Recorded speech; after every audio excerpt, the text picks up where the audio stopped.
everybody. Welcome to the Hallmarkies podcast, and we're really excited to be here. We are here to talk about what we've been reading. It's always fun to get to talk about what I am reading.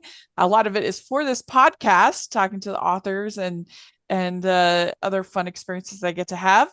And I am film critic Rachel Wagner, and Bree's here. Hello, Rachel. I've Yes, missed you. Hi, everybody. I know. Congrats finishing another school year, your second year. That's so I know. exciting. Thank you. Yeah. Thank Do you. you feel like your sophomore year was easier than your first year, or how do you feel coming out of it? Um, golly. So the And first did year that is, open a can of worms? I know, like the first year is hard because it's just your first year. And then the second year was smoother, but challenging and tough in its own Okay. ways. Yeah, yeah. Um, I don't know. I've heard that the third year is the easiest. So we'll see. You're like, there's hope. Maybe they just keep telling you that every year. Next Every year, year. it'll be Yeah. better. No, I am going to start like studying to get like the certification to be able to teach high school English because I just kind of am feeling like maybe sixth grade Oh. is not where I need to be. I don't know. We will see. Yeah, I think you would be good with teenagers. I feel Yeah. like you could be on their level and relate and that I feel like I feel like that might be a good match for you and your personality. Yeah. Because some I'm people like, don't have the patience for it, I but want you to do. really talk about books, you know? I want Yeah, to yeah, really get into it. yeah. And with high schoolers, it's like the thing between you, like them and graduation is you. So, they have a little bit more motivation to pay attention. Yeah, So I don't that's know. true. That's true. Oh, well, that'll be interesting. Definitely. Well, how has the book year been for you? Do you think do you think it's been good what you've read so far? How do you feel? I feel like it's kind of been a blur. Like Uh-huh. I when the new year comes and we get that new Goodreads goal, right? You just like hit the ground Yeah. running. And then every year, like May into June is the time frame where I'm like, I just kind of get a little slumpy. Hmm. Um, but I read three good books in May. I had to read books with my students. So I read Oh, Percy Jackson for the first time, loved okay. it. Uh-huh. Reread The Wonderful Wizard of Oz, loved it again. And then I read City of Ember for the first time, and it was another hit. So I read Oh. three good books, but after that, I was just like, I don't really want to read anything. So how's it Those are going for all you? those are all books that I have read. Yeah. I haven't read Yeah. that many like fantasy young adult, but I actually read all of those. I liked City of Ember quite a bit. Yeah. It's good. It was It good. took me, It was they good. all three, I mean, they all really, I think, take me by surprise. The Wizard of Oz, reading it again, I was like, oh my gosh, this is so good. But Percy Jackson, like kids that do not like to read were so into that book. So I was like, okay, Uh-huh. Rick Riordan, you're doing something here. Yeah. To me, I thought that Percy Jackson felt like it was a little too uh low rate. Uh to me, Percy Jackson was a little too Harry Potter clone, Okay. See, you know? I haven't had read Harry yet. Oh, you haven't read Harry I Potter. started the first book back years ago, and I was like, "Ugh, I don't get it. That's But my funny. sister is such a Harry fan, so I'm like, clearly I need to read it so I know what the big deal is. Yeah. I mean, I didn't like grow up with it, so I don't have that same attachment that people who was like their first book, that they read or anything like that. Like I was a full-grown adult when they came out.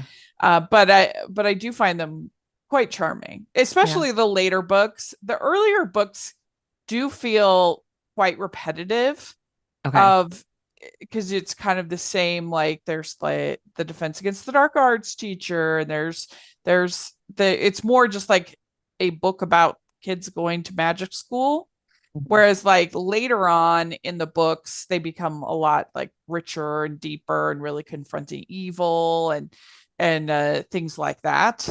So yeah. So for me, as far as this year, most of the books that I've read have been for the podcast, except for a bunch that I listened to on audiobook when I drove out to your neck of the woods, when I drove out to Texas. I listened to a bunch. of audiobooks. A lot of, especially on like a trip like that, audiobooks. I like to, I almost more like to listen to nonfiction Oh for yeah. Yeah, yeah, yeah. audiobooks a lot of the times. So I did listen to a bunch. The book on Princess Bride, called As Mhm. You Wish, by Carrie Elwes. That was very entertaining, and especially as an audiobook, it was entertaining because he has like a bunch of the actors in reading their parts of the book, telling their what their experiences. So that's fun to have like Billy Crystal and people like that like talking. Yeah. So that one was fun. I listened to a memoir by Andrew Lloyd Webber, and that was fun because he pretty much focused more on like the really early stuff, like Jesus Christ Superstar and Cats and Phantom, stuff like that. Joseph, and so it was fun to kind of hear more about how he came up with those ideas.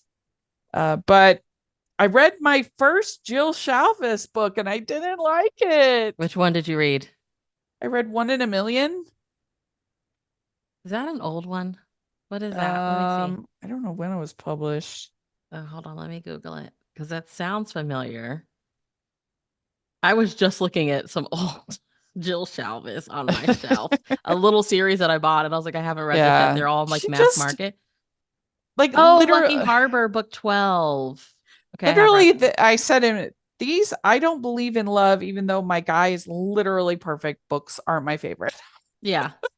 Oh, that's in her It's Lucky like I Harbor don't believe in series. love. I wasn't going to fall in love. I'm like, "Oh, go away. You're annoying." I'm not upset about that at all. The last two Jill Shalvis books that I read in her new series, I I wasn't a big fan of either. Oh. I was What's your telling a friend, I was like, I think her days of like getting like an 8 book series deal and like all of them being bangers are kind of over. And I hate to say that because uh I'm a fan, but yeah. I don't What's your know. favorite of hers? Her my favorite series by her is her Heartbreaker Bay series. Okay. Every book in that one was just it's so fun. And I just maybe that's why I'm a little biased, like trying to read everything else because I'm hoping it will be that. But there is a series I haven't read yet that I hear it's even funnier and even better. It's called the Animal Magnetism series. So I'm kind of saving that it's like my break in using case series, you know? Yeah. Well, I'll have to check that out. But this one, yeah, she just was annoying. I'm like playing the I don't believe in love and I'm never gonna fall in love and blah blah blah. Like to the point, it's just like you're just being annoying. That's how the heroine in the most recent book I read, her new book is called The Love Fix. And that's how I felt about very like, woe is me heroine. Like she writes these really strong, tough girls, but then their internal stuff, sometimes you're just like, shut up. Yeah. So I really enjoyed If Tomorrow Never Comes. I read it dinner. I interviewed the author Allison Ashley, and this book, she basically it's about this woman that she's going to get like cancer treatment. So she Hmm. thinks that she's feeling like it could be the end, like things are bad. And so she ends up randomly meeting this guy that night that she's going to get this treatment. She meets this guy at a bar and they have this like amazing night together. They don't sleep together, but they just have this amazing night of connection. And but she doesn't tell him her real name.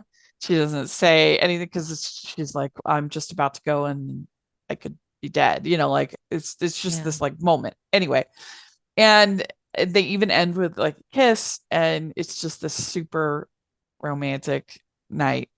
And she's going in for it's bone marrow transplant Okay. for the cancer, whatever.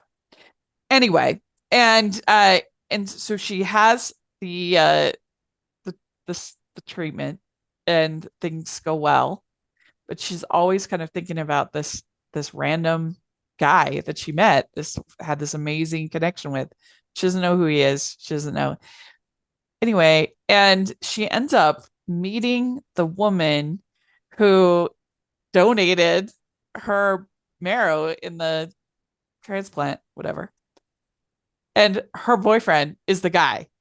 Oh no. So, and he, of course, it can't stop thinking about her. And I, it's a tricky balance because this woman is literally donated her body to a stranger. Like she's like a very good woman, you know? And so Yeah. like it was a tricky balancing act writing wise. But like the thing that makes it work is that they're kind of in a relationship of convenience. Like Okay. you never get a feeling that like she's really in love with this guy or that vice versa. Yeah. And so you don't feel like, oh, this guy's skeevy for like, you know, emotionally cheating on a woman who's a Right. literal, Yeah. bone marrow donor. Oh, that's Uh, some conflict right there. yeah, That's some it good works conflict. quite well because she obviously like feels incredibly conflicted, and so they try to just be friends, and then they eventually they he breaks up with the other woman and they make it all work. I promise. It was actually really good. It was very sweet. I love when you like you read a book and you're trying to explain it to people and you're just like, I know it sounds bonkers. Just please stick with me because it works out in the end. Yeah. I mean, I actually liked that they had kind of slightly um like I liked that they had sort of messy characters. These weren't perfect, but I don't know, I thought it was extremely swoony, and I really felt the connection. I thought she did a very good job with that She book. did. So that's one I would recommend that I read for the podcast. Ho, ho, ho! We'd like to take a second and thank our sponsor for this episode of the podcast. It's the Hallmarkies Patreon. Do you love Hallmarkies podcast, especially at Christmas? Do you enjoy the holiday previews, recaps, interviews, and bonus episodes? If the answer is yes, please consider supporting the Hallmarkies Patreon. We need your help to do what we do both during the Christmas season and all year round. But not only do you help a podcast led by strong, independent women by becoming a Patreon, you get to become a part of the Hallmarkies family. Starting at only $2 a month as a patron, you will have access to our Facebook Patreon group where we talk about the movies, shows, and more all year. We also have many monthly patron watch-alongs with guests like Lacey Chabert, Natalie Hall, Paul Campbell, Mary Lou Henner, and more, giving their behind-the-scenes details of their films. As a patron, you also have the chance to provide input into the podcast and even join us at different tiers. So this Christmas season, spread some cheer to the Hallmarkies Patreon and become a member today. You won't regret it. Go to patreon.com/hallmarkies to learn more. That's patreon.com/Hallmarkies. On the Yeah. rom-com front, have you watched anything good? Like Dory and I were messaging yesterday and she's like, has there been anything good on Hallmark or Up that you've watched? And I was like, I told her, I was like, I messaged Rachel, like, what's going on with Up? Because I was like, I check every weekend and I was like, for a while there was nothing new coming out. And then that Love Club series came out. I feel like that's the Yeah. only new thing that I've kind of seen from them. Yeah. Well, my favorite thing was actually from 2022 that I saw as far as rom-coms. It was called Elise on Love. We did a Mhm. whole special episode, me and Me Too, and then I interviewed Rebecca at the Star. That was really good, a real hidden gem, very funny. It has like fake relationship and it's also very swoony. That's actually my favorite of anything that I recently saw. I loved, and it does have a rom-com element. I loved Nanas on Netflix. I just watched it yesterday. You did? Yeah, Oh, you liked it? I did. I loved it. Oh, so Oh, good. Teresa, bless her heart. Yes.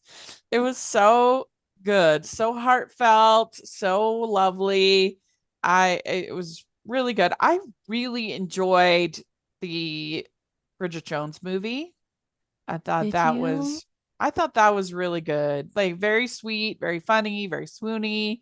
Of course I'm sad about uh, Mark, but I thought it was really well done.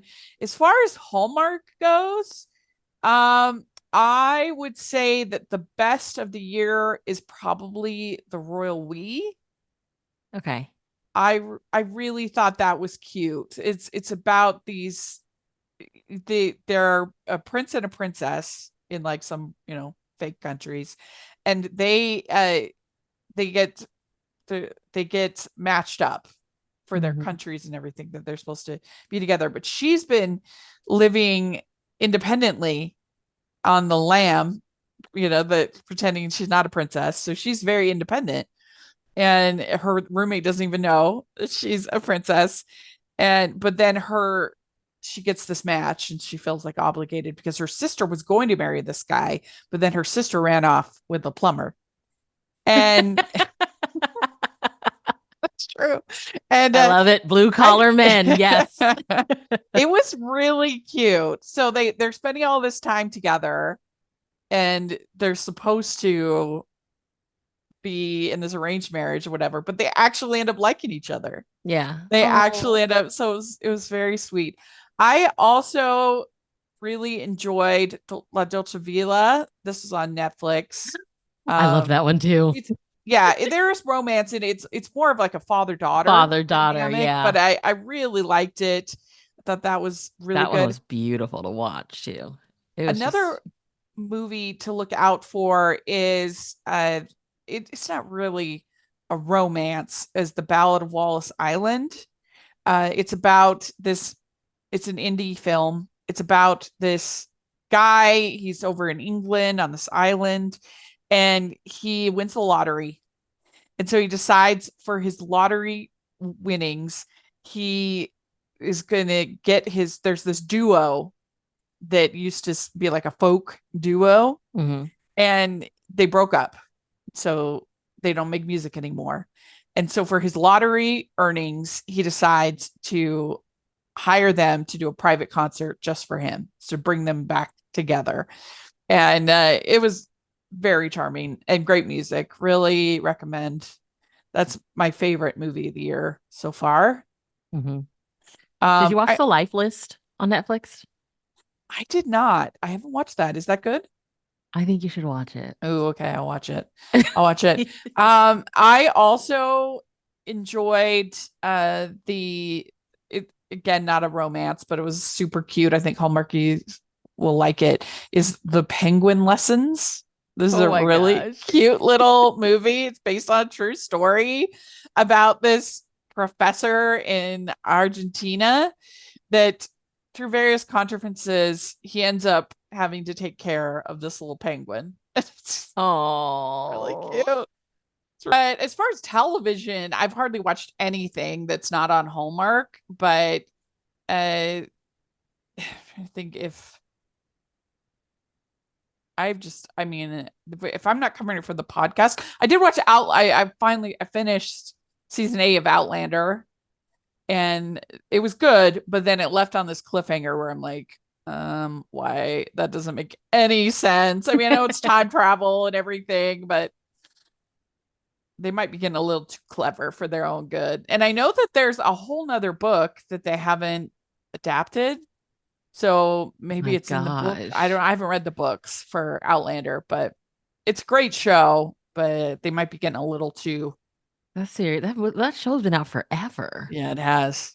Yeah, it What is has. left to do? I'm Um, sorry. It's like the gray, no yeah. shade, but like the Grey's Anatomy people. I'm like, how many seasons is Yeah, this? that's true.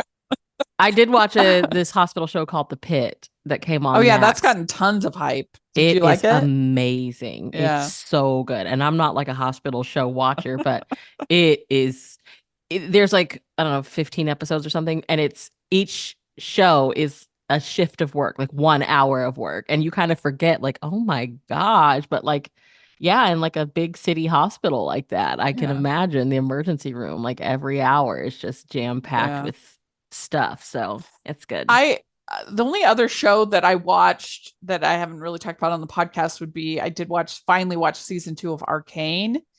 And it's the first season was a masterpiece. They get absolutely stunning animation, stunning stories, incredible, one of the best ever. So it's not gonna season 2 is not gonna live up to that. Plus, we waited 3 years for it. So, expectations super high. So it is uneven of a season. It goes on a lot of tangents, and you're just like, why are we spending time with this like plot and this character? But it was disappointing, but I still liked it. I have been, and we have never talked about this, so I don't know if you ever watched this either, but I never watched Buffy, and I've been trying to Oh watch yeah, it to understand why everybody loves it so much. yeah, they're doing And a I'm like a reboot. few episodes into season 2, and I'm just like, maybe I waited too long to watch this. I don't know. Did you ever Yeah, watch it?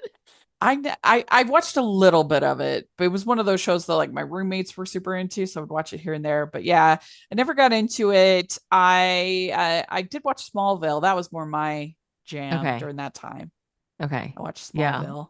If you're a listener Um, and you were into it, tell me, like, yeah, should I stick with it? Because I'm like, it's the summertime too, and it's like always like dark, like the tone and the mood and the oh aesthetic of it is yeah, just like dark. And yeah, I'm like, maybe I need to save this for the fall, but in the fall I want to watch Good Witch yeah. reruns. Well, speaking of dark, I have been such a grumpy pants when it comes to movies, like feature films this year. Especially, I mean, I did love Nona's, but I should report to the podcast listeners because I previewed two rom-coms that have come out. It's Materialist and Jane Austen Wrecked My Life. I didn't like either of them. Oh They no. were both disappointing, and I have an unpopular opinion on both. They're both have pretty good reviews from people in general.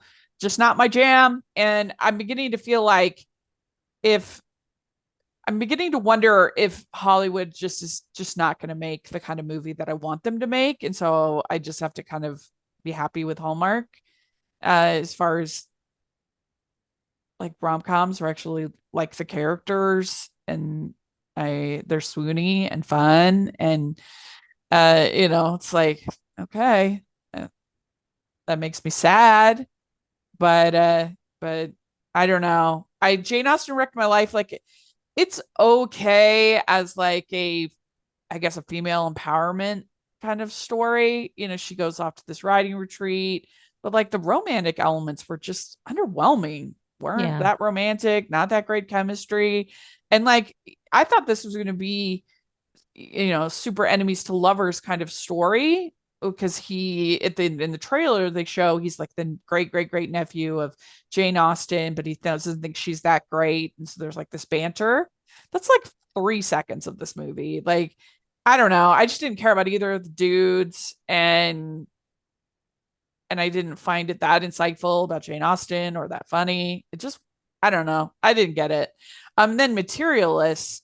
So this movie is very well made, but it's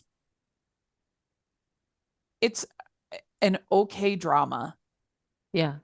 If you want a drama, it is absolutely not a rom-com. It's not even a love triangle. Like everything that they were selling in the trailer was a lie. Uh, like in my opinion, a love triangle has to be like two people that you're actively going back and forth on. And there's like a tiny bit of that, but it's basically like she dates Pedro Pascal's character, they break up, and then she decides if she wants to date this Chris Evans character who is an old flame of hers. There's no love triangle. They barely share a scene together. Yeah. There's one scene where Pedro goes with her to see his play, Chris Evans' play, and one scene where he's a waitress at a party that she's at with him. That's it. Yeah. It's not a love triangle. It's not, and it's pretty depressing. It's very cynical that all single women are shallow and They only care about finding a unicorn with like the perfect height and the perfect bankroll, and they're all really, really concerned with money. And it just needed to be, if it's going to go that route, it needed to be a lot funnier, in my opinion. Yeah. Like it felt like, so Woody Allen has a movie called Manhattan, and that he made in the 70s. I think it's like 78, something like that. Anyway, and it's like a pretty good movie. It has some stuff that doesn't age well. He's literally dating a 16-year-old, which, especially considering Woody Allen, like it's weird. But if you're able to kind of, Throwing out stuff before we really caught on to it. yeah, if you're able to kind of separate that, it actually has some like pretty funny dialogue. It has some good, good situational humor. It's very beautifully shot. It looks great. Like there's things to like about Manhattan, and there's things to like about this, but like I felt like this movie was trying to be Manhattan Mm, without the witty dialogue and the humor and the charismatic performances. Meryl Streep is in Manhattan, love young her. Meryl Streep, and she's captivating. And it just, I just didn't. I was very disappointed by it. I just feel like I've seen these kind of cynical takes on dating so many times, and most people that I know that are single are just happy to have a date. Yeah. You know, I I think I now don't is a really interesting I don't time to know try to anybody write. that's like, here's my long list of everything that has to be met. And Yeah. and if you're gonna do so, there's also a movie called Metropolitan by director Whit Stillman. And it's got very cynical singles and talking about dating. And actually, it's way better version of Jane Austen Wrecked My Life, because it also is critiquing Jane Austen. It's a great movie, Metropolitan, but it's about 20-year-olds, Mm, elite 20-year-olds and that are like home from college, bantering back and forth about, and they think they're so smart, and they think that's part of the joke, is they yeah. think they're so clever and so smart, and it's actually romantic. I mean, this movie Materialist, it has as a central feature a character getting sexually assaulted, and the only reason that the assault is in there is because they want to give motivation for our matchmaker, our lead character, to like re-examine her life and be like, look what you did. You sent this person with a up with a predator. Are you kidding me? This is like a rom-com? Like what? Yeah. Oh Like that's gosh. and like you shouldn't use sexual assault as a plot device for your romance, to be like, oh, this, like, I don't know. Yeah. It's frustrating. I was very frustrated because it's just like, I feel like Celine Song had this opportunity where basically she was given a blank check. She could make almost anything that she wanted after her getting And it. this is what she made. And this is what she makes. And she did all these interviews about how she loves rom coms and blah, blah, blah. And then she comes out with this. Yeah. And like, I think if you go in expecting a drama, I can understand enjoying it because it is well made and has some good performances. I get it. I'm just frustrated because I just feel like Hollywood is not making the movies that I want them to make. And if they do make them, they're all going to streaming. Nana is going to streaming. Bridget Jones going to streaming. Uh, Yeah. it's like, it's not fair. Like, why is my genre the only genre I can never see in the theaters? There was another movie out this year called The Wedding Banquet, and I thought, oh, that's going to be a fun rom com. No, it was not. It was better than these other ones that I talked about. But the characters were so unlikable that I I just had a hard time getting invested in it. So I just have to be happy with my little Hallmark movies and move on. Yeah. It's Sadly. interesting. Like when I look at Flicks Brew House to see like what movies are playing, it's like I think there's like two horror movies right now, How to Train Your Dragon and like one other Yeah. thing. And I'm like, there's no Remakes. happy movies. Yeah, there's like remakes of shot for shot remakes of movies that we already have. And then Lilo and Stitch How to Train Your Lilo and Dragon. Stitch. Yep. Yep. like crazy that one of my favorite movies that I've seen in the last little bit was Final Destination Bloodlines. And if you are a Hallmark fan, you should definitely, if you can handle it. It's very like it's fun though. Like you're like squirming, like oh, and it was fun. But there are tons of Hallmark people in there, which is fun. Really? Yeah, it must have been shot in Vancouver because it's got Natasha Burnett in there. It's got Maddie Finochio in there. It's got um April Talek is in there. Like just a Oh, bunch. Yeah. look at Hallmark people doing a horror Yeah. movie. I love But that. yeah, did you see the Mission Impossible? It was disappointing. The thing I'm looking The most forward to is the next Jurassic Park or whatever with Scarlett Johansson. those movies have been so bad, but they always get me in the trailers because I love the original Jurassic Park. Yeah. It might actually be my favorite movie. Like it's up there. I love it. And they've all been disappointing ever since. But they always get me with those trailers. But this trailer, I've been wanting them to make like a true monster movie Yeah. with it, like don't have all these stupid plot lines that they had. And this kind of is giving me monster movie vibes. Them being on the island, them being pursued. I'm like, oh, come on. Nothing would make me happier than Then if for I them to deliver loved on the that. new. Did you see Sinners? I haven't watched it. Okay. It is very R-rated. Yeah.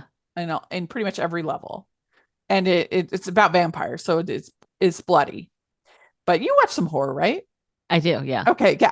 I think you would love this movie. I have like if people are like, oh, I've watched it 5 times already. Like everybody Oh says, yeah. you watch it the first. It's a movie you have to watch at least twice. Like you get your cold watching Yeah. out, and then you watch it again and really like pay attention to everything. And I'm like, Yeah. okay, guys. It was a little messy, but I still enjoyed Really it, liked and it. it really goes for it, and it tries a lot, and Yeah. yeah, it's I Vampires. really think you'd like it. I really do. It's Yeah. already on like Amazon Prime. I paid to rent. I'd like to take a second to thank our sponsor for this episode of the podcast. It's the good folks over at BetterHelp. It's summer, things are super busy, and it can be easy to forget about our health. And one aspect of our health is our mental health. And I know in my late 20s, I particularly went through a tough time where I really did need the help of a therapist. And that's something that you get with BetterHelp. BetterHelp has over 10 years of experience matching people with the right therapist from their diverse network of more than 30,000 licensed therapists with a wide range of specialties. It's fully online, making therapy affordable and convenient, serving over 5 million people worldwide.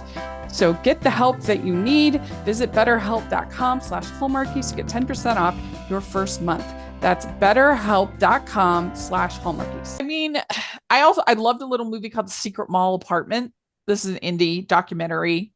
It's about these guys that there's this giant monstrosity of a mall that was built in Providence, Rhode Island in like 99. And they took up all of this artistic space that had been kind of bohemian space for this mall atrocity. And they through various contrivances, because it's this huge cement like structure, they find this little like alcove in the mall that like nobody knows about. And they set up this apartment in the mall for 4 years. And they like move all of this furniture and all of this stuff. And it kind of becomes this little like protest in a way, because it's like, you took from us, now we're taking from you, and how long can we get away with it? And it was extremely entertaining. I highly recommend that one. Wait, did you watch that that show, The Four Seasons, on Netflix? I didn't. We previewed it, but I haven't gotten to see. Did you like it? Oh my gosh, Rachel. It's really good. It's got a great cast. It does. Can't deny it. Yeah. I didn't know it's like based off of an old like Carol Burnett movie called The Four Seasons. It's also on Netflix. So I'm like, I guess I need to go back and watch this. Yeah, it was Alan Alda. Yeah. Yeah. I was like, oh my gosh. So I loved Not Just a Goof. That was a favorite of mine because I love a goofy movie. Yeah. Do you know Goofy Movie? Have you I seen? love a Goofy Yeah. movie. I Oh didn't know yeah, there was yeah, a. yeah. So there's this documentary all about a Goofy Movie. It's on Disney Plus. It's really Okay. good. It's really good. So you should watch that. Um, yeah, I mean I enjoyed my Paddington in Peru. I thought that was sweet. It's not as good as the others, but I liked it. Um, I liked Meet Cute in Manhattan. We had the everybody on the podcast for an interview. A cute little mini rom-com that actually feels like a rom-com. It's unbelievable. Good. Yeah. Yeah. So that was pretty cute. And I it's don't fun want to lose. because they're they it's basically about these people that they shoot this commercial for a dating app, and then everybody thinks that they're actually dating, Yeah. you know. Okay. And so it's like a fake relationship. It's just fun. But when they're shooting all these commercials, they have to recreate all these classic rom-coms. So that's fun. There's like a Yeah. Roman holiday scene, there's like a different it's a very small budget, you know, so it's not anything fancy, but I liked it. I liked it. But yeah, it's uh not been the best year. It really hasn't I for don't want to lose especially faith rom-com that fans. the days of rom-coms are over. Yeah. Somebody out there, I think people just don't know how to be funny. Yeah. I think people struggle with probably writing the comedy. Yeah. I think we just don't that they're so afraid of the cliches and the tropes that and being accused of being cliched that they go the other way and they make it, oh, I'm going to be brave and make it about horrible people and not funny and not cute, not swoony because it's realistic, you know, Yeah. whatever. But Um, we find comfort in the cliche. yeah, Okay. exactly. When That's they're what we done want. well. Thank goodness when they're done well. So a couple other books that I've read. Where It All Began, Liz Gibson. I had her on the podcast. That was good. C'est La Vie, by Kelsey Whitney. I had her on the podcast. Um, The Silver Lining, Audrey Lancho. I had her. She was great. That was a more emotional one than I was expecting. But it's got two love stories, but it somehow also sort of feels a little more women's fictiony to me. But I liked it. Summer of Starting Over, Savannah Carlyle. That was also for the pod. We've had a great run of authors this year. Welcome to the Honey Bee and Bee. That's Melody Carlson. She had her on the pod. The Nature of Love. I bet you would like that one. This is by Tony Shiloh. Had her on the pod. Oh, She yeah. she did a really good job with the book, but it is like an incredibly frustrating friends to lovers arc where you're just like, Okay. oh my gosh, you two people, how can you not like realize you're in love with each other? And then Zoe Brennan, First Crush. That's a queer love story. Laura Piper Lee, she was on the pod. She was great and it was cute. Like it's pretty spicy though. So Mhm. but enjoyed it. I've also read some nonfiction. The Fight Inside the Wildest Battle for the White House by Jonathan Allen and Amy Parsons. It was so crazy. And these two authors, they also did a book called Shattered about the Clinton campaign. And you have to take these with a grain of salt because it's all anonymous sources. They like it's not named sources, but it feels pretty accurate, but you know, you take it with a grain of salt. But they're really good at writing nonfiction in a very readable way. So that you're like, oh my gosh, what's gonna happen next? Like, what's going Yeah. on? And, like, we just lived it, but I'm like totally engrossed. And it was such a crazy election. Like it was with Biden resigning and all this like crazy at what happened. And so all the getting those behind the scenes and they just write in a very readable way of like, oh my gosh, you're at the edge of your seat. I really enjoyed Fight. It was very like I kept my mom is like one of the only people that I feel like I could kind of talk about these kind of things with and these days. And I would just be like, oh my gosh, this Oh, so anyway, it was really good. And then let's talk about Great Big Beautiful Life. Henry, let's talk about it. I forgot about that book. So, like, I guess, I mean, we talked a little bit about when I had Haley on, we talked about this book, but I didn't like it. I think it's definitely her worst book by a lot. Yeah. By a Yeah. lot. The stuff when they were just bantering this little bit enemies to lovers was fine. Was It was fine. like they were decent. But everything with Margot was so boring. And the big reveal, it was so obvious. Like, come on. I don't know. I heard I somewhere. did not like any of the flashback stuff.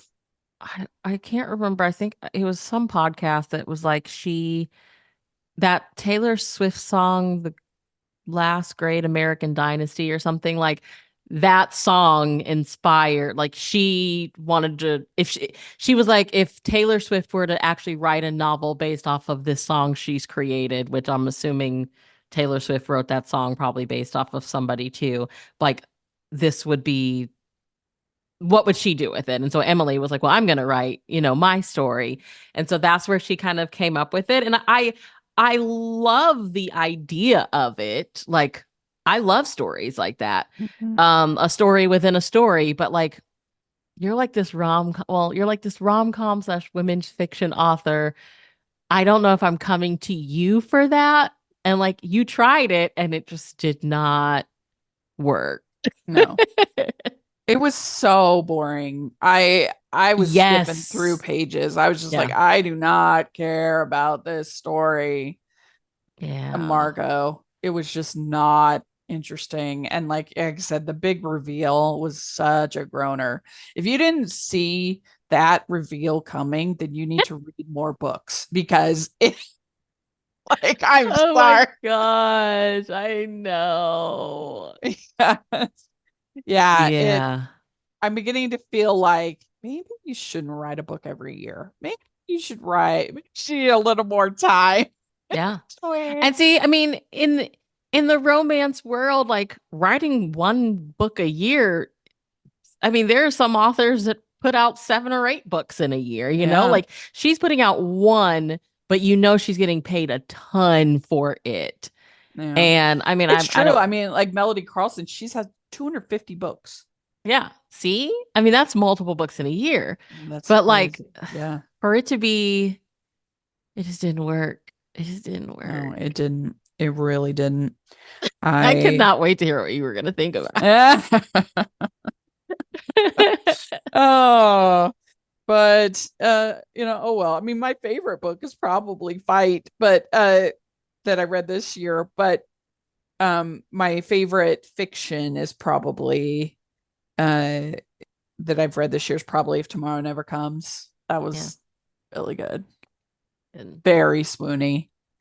And so I really think the Hallmarkies would like that book. We'd like to take a second and thank our sponsor for this episode of the podcast. It's the Hallmarkies merch store. Are you looking for that perfect gift for the postable, Hardy, or Hallmarky in your life? What about getting that t-shirt or hoodie that will help you stand out at your next holiday party? Now is the time to check out the Hallmarkies merch store. Full of festive designs by artists like Jessica Miller, Carrie from Hallmark Comics, and more. You can even have more than just shirts, but totes, cell phone cases, notebooks, mugs, and more. And it isn't just Hallmark. We have designs for Anna Green Gables, Man from Snowy River, The Nanny, and more. Every purchase at the merch store goes to help support the podcast and allows us to make the great content you know and love. There are frequent sales, so go to tpublic.com/stores/Hallmarkies or see the link in the description. That's tpublic.com/stores/Hallmarkies. All right. So after all of that, we are going to do a little book tag. It's called the Impossible Book Tag. And it lives up to its name. So I'll put the all of these in the description. So if you want to do the tag, if you want to post a video or a blog post or TikTok, whatever, then you can do that and just tag us. We'd love to hear your answers to these questions. So it's going to be fun. All right. The first question is, show me a book you didn't vibe with. So what's something, you don't have to actually show it because a lot of these digital these days, but what is a book that you didn't vibe with? Well, now that we just talked about Emily Henry, I'm like, well, I should have put that. But I did go with another big 2025 release, and that was Say You'll Remember Me by Abby Jimenez. Another like big springtime Big author release. release. Yeah.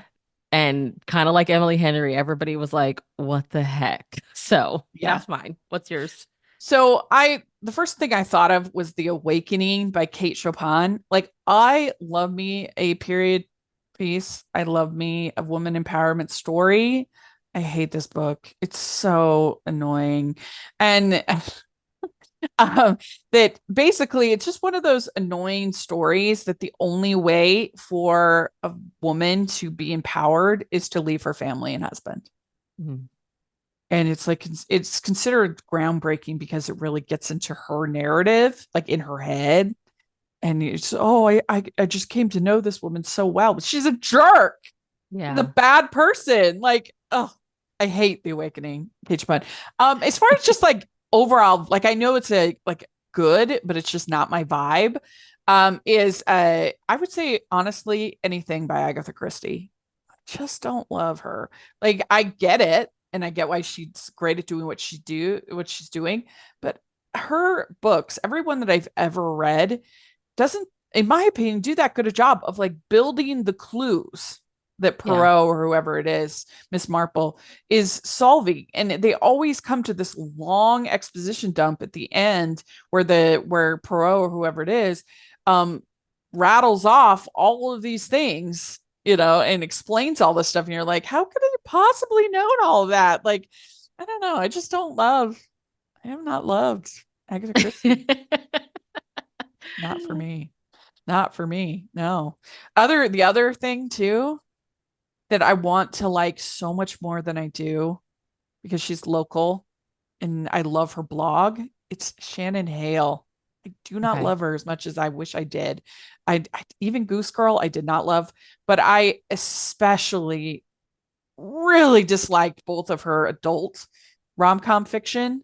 Austin Land, I couldn't stand. I don't like the movie. I don't like, and people think, oh, you love Jane Austen, so you'll love Austen. No, Yeah, I do not like that movie or book. And the actor in The Housewife is even worse. I hate it. It's terrible. And so yeah, just not my vibe. Yeah. And sorry, Shannon. I love you. I really do love her, and I want to like her writing more than I do. It's fine. But okay, so the next one is, what is the 17th book on your bookshelf? Well, I really did go and count, and I got lucky. I got lucky. It was one that I've read, and that was The Cinnamon Bun Bookstore by Lori Gilmore. It was the 7th. I was like, oh, I've actually read that one. So, well, mine also I've read. It's Mary Shelley, Frankenstein. Oh, I think that was the copy I had and read as a kid. It's a good book. I mean, it's a classic for a reason. So compelling. So what is a book that really surprised you? That's the next one. It was my first read by this author, and I read it this year and I enjoyed it. And it's so weird. Like, I need to take this Christmassy background off, but it's called Story of My Life by Lucy Score.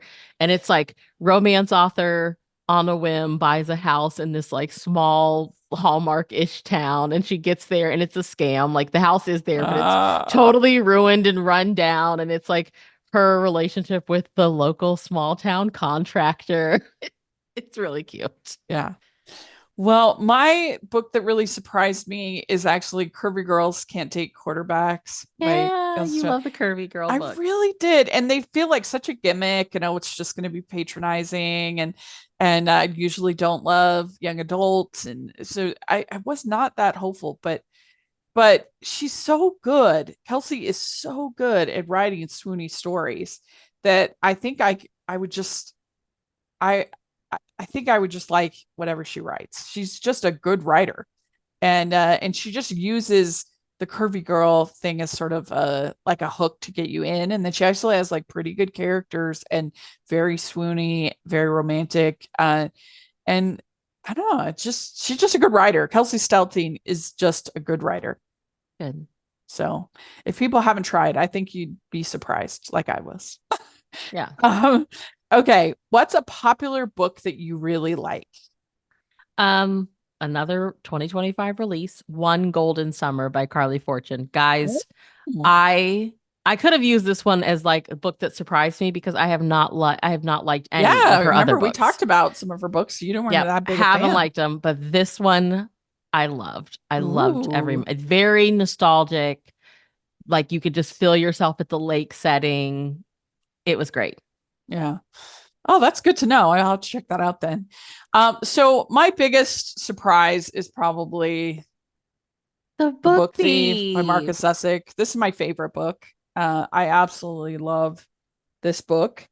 And it's just like so ballsy, this book. I mean, to tell a story narrated by death and about characters, German characters in Nazi Germany, and to have so much surrealism mixed in, and just there's so many ways that this should not have worked. There's a whole section where there's a book within a book, and but the characters are so real and beautifully portrayed that I mean, I'm one time I've read this many times. I probably read it 10 times.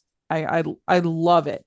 And I was listening to it taking a Greyhound to Las Vegas one time, and I was just it was like a poor choice because I was just bawling and everyone's like looking around like what? And I think what separates, in my opinion, what separates a decent book from a masterpiece is that a good book can develop maybe 2-3 characters, your lead heroes.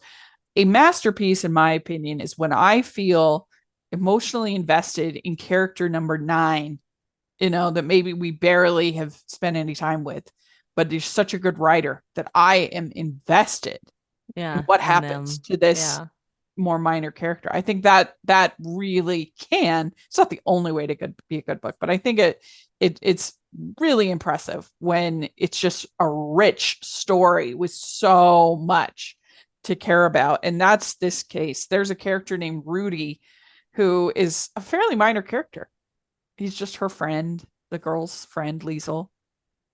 Oh my gosh, you're so invested in Rudy. Yeah. And it's always hard when I find something I love because I feel like, oh, now I'm overhyping it. People are going to be like expecting perfection and whatever. But like, I always worry about hyperbole, but I love this book. And it is, I don't know if it's popular, if it's as popular other places as it is in Utah. It was a big book club favorite. It was very, and it was so original. Is one Yeah. of the most original like pieces of media like I've ever consumed in my life. I had no idea what was going to come next. I had no idea where the story was going, and I just it's so good. Book the Marcus Sussex. It's great. The audio reader is absolutely great. So if you just want to audio read it, it's so good. The only thing that you miss with the audio is the book within a book, because then you don't get the pictures and the like. Can you see? Oh, that's cool. You Yeah. see. So Oh, you miss that in the audio book, but I it's love that. it's really good. So then the other one that I don't have a paper copy, but I would say anything by Friedrich Bachmann. I He's very popular. Hmm. Man Called Ove, and but particularly Anxious People. That book is a masterpiece. Another book where you can go deep. There are so many characters that I care about and that I'm invested in and rooting for. It's basically about this there's this there's this hostage situation at a bank, and you get to know the backstory of each of these hostages and how they all ended up at this one spot at this one moment. And oh, He's so good. Friedrich Bachmann is great at writing characters, Good. and that you just are so invested and love his characters. Yeah. So I would say that those are two that were pretty popular that I really did love. And I mean, and you could also probably just throw in Jane Austen in there, because I love Jane Always, Austen. yeah. And it's very popular. Okay, so that was long. Let's see here. So the next, a book that was actually really good, but it was a while ago and you barely remember it. So I have, for this one, I have Watership Down by Richard Adams. I really love this book, and I've read it twice. It's about rabbits, but it's not about rabbits. It's about society and how it's a political, I mean, I was a political science major. I love politics, and I love how we interact and sort of the trends and the madness of crowds and things. And this basically takes on all of that, but it's with rabbits. And Oh my gosh. So cool. and the movie's brilliant as well. Really good. So I wouldn't say I barely remember it, but it's been a while since I read it. I would have a hard time coming up with all of the like plots and characters and things like that. Yeah. So that's what I Well, thought. mine was I read it during Christmas break, and it was Quicksilver by Callie Hart. I was trying to get into the whole romantasy, and this book's like it's Yeah. almost like 600 pages long, and I loved it while I was reading it. Couldn't tell you anything about it now. Like I have that on my Audible. the romantasy stuff, Yeah. it's interesting, but I'm still really new to it, guys. So don't judge me. Okay, a book you bought because it was cheap and the cover was pretty good, but you'll probably never read it. So this one, I have to say, it's got to be this. My book on Disneyland. On Disneyland. Because I do love Disneyland, and I love art books, and I flip through them. I like flipping through them, but I don't know if I would ever really sit down and actually cover for cover read this book. Read it, yeah. But I love it. It's like a coffee table Cover, and it was cheap. I got it. It was in like the discount bin at I think at a Barnes and Noble or someplace like that. Oh my god! So I would say this book on Disneyland. And one thing that I love to do when I go to Disneyland, it's been a while since I've been to Disneyland, but I love Disneyland. And one thing that I do, since I'm usually by myself, I download, because I love animation, I download audiobooks about animators. And so I listen to those online, inline, not online, inline. And that's just something I really enjoy doing when I'm at Disneyland. So I've listened to this long biography of Walt Disney. That actually happened here. Oh, okay. Yeah. So this took me like, I think it was like 3 or 4 trips to Disneyland because it's really big. Yeah. But then I listened to audiobooks about Ward Kimball, about the female animators at Disney, things like that. That's fun, I think. I didn't realize that Anastasia wasn't a Disney movie. I watched it recently for the first time as an adult. Well, now that Disney owns Fox, it technically is. Yeah. But I was telling my sister, I was like, because she watches it all the time. I was like, this movie is so good. Right? Don't watch the Broadway musical. They ruined it. That is oh my gosh, such they made a it good so movie. Boring. Yeah, it's so fun. I love Anastasia. Yeah. It's a nostalgic favorite, but I just really enjoy it. Yeah. I'm glad you got to see it. Okay, what do you have as your cover? I have an entire like series, but I just bought one of them, and it's these old, they're from the 90s. So before Harlequin bought Silhouette was by itself, and they actually had a run of like doing romance and horror. And so the series was called The Silhouette Shadows. And so I bought a bunch of them off of eBay a couple of years ago, trying to collect all of them. So I guess in a way I got them really cheap, but It was more so just like, oh wow, because I believe that horror and romance can go together in Oh, some yeah. kind of way. You know what you'd like is a little movie last year called Your Monster. You should check that out. Oh, Yeah, okay. that's fun. Okay, so then a book you read because a friend suggested it, but that friend you have better book taste than.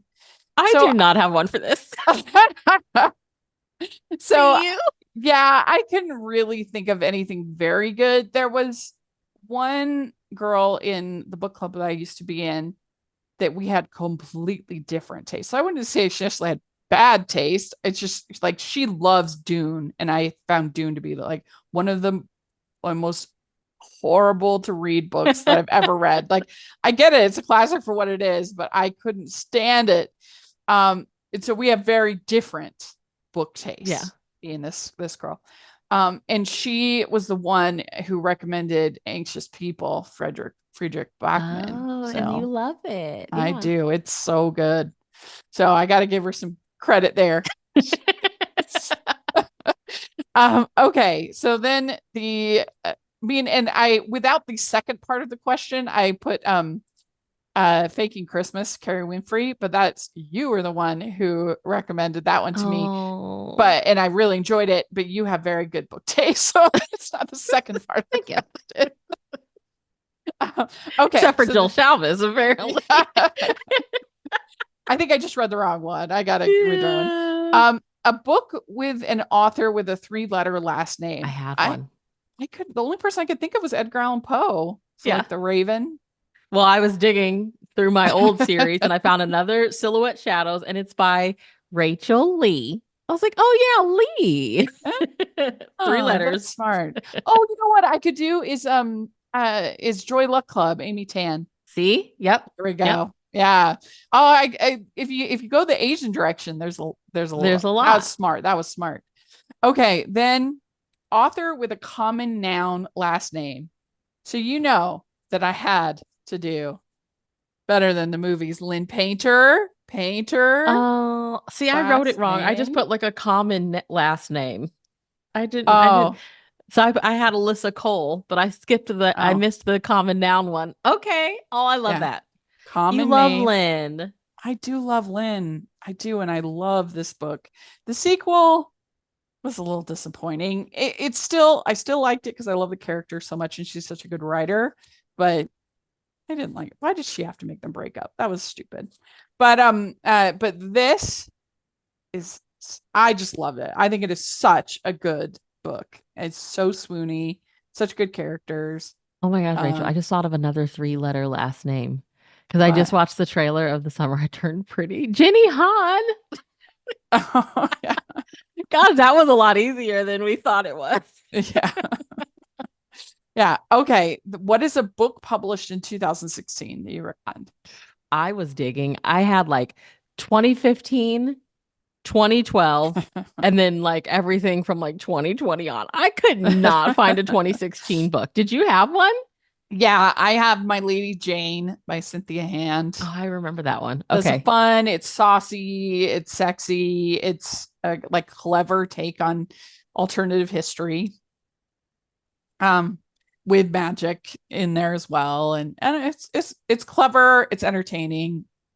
I think people will like it. So, okay. Then it's a book you haven't read with a title that starts with prepositions. Oh yeah, that was another one that I couldn't find. Oh, you didn't. So I have For Whom the Bell Tolls by Ernest Hemingway. Oh yeah, the classics. Yeah, I mean, I haven't read it. I've read some Hemingway, but I haven't read that one. So yeah. Classics. It takes. I just read The Great Gatsby for the first time, and I was like, I clearly need to read this again because I just don't know what happened, and it's not even a long book. Yeah, I respect The Great Gatsby, but I don't love it. It's a good book, obviously. Yeah. It's a well done book, but I don't love it. Yeah. I was like, I don't get it, guys. I need to clearly read it again because everybody's like, it's one of the greatest books of all time, and I'm like, it had some sentences were gorgeous. I've seen them on Pinterest 1,000 times, but I was like, I don't get it. I need to read it again. It's a very like a creature of its time, and what Mhm. it did for writing and what it did for like capturing the mood of the country at the time, At the time. what was happening. Um, Do you but think yeah, I Zelda don't wrote love it? it. I don't love it. No, I do not think Zelda wrote it. Okay. But Conspiracy. but it's at least better than The Awakening. Dude. Kate Chopin, your annoying book. But yeah, let us know what your answers to these questions would be. The impossible tag, and I don't know that many people that are booktubers or bookstagrammers or book talkers, whatever. But I will tag our friend of the podcast. I will tag Haley Strong because she has a bookstagram, and she would, I think, give some pretty fun answers. So that's who. I'd love to know Natasha's. Like, what's a book Natasha Oh, then that's a vibe good with? idea. I hadn't thought of Yeah. Natasha. Yeah, that's a Yeah. good idea. We'll tag Natasha. That's a good idea. She's an English teacher. She should have She's an English really good. teacher. Yeah. That's brilliant. But if you want to do it, then do it and tag us and let us know, and we'd love to hear it. And if you've had any fun books that you've read this year that you want to recommend to us, let us know. And we're on Goodreads and all that fun stuff. So we always love hearing new book recommendations, especially if they're on Audible.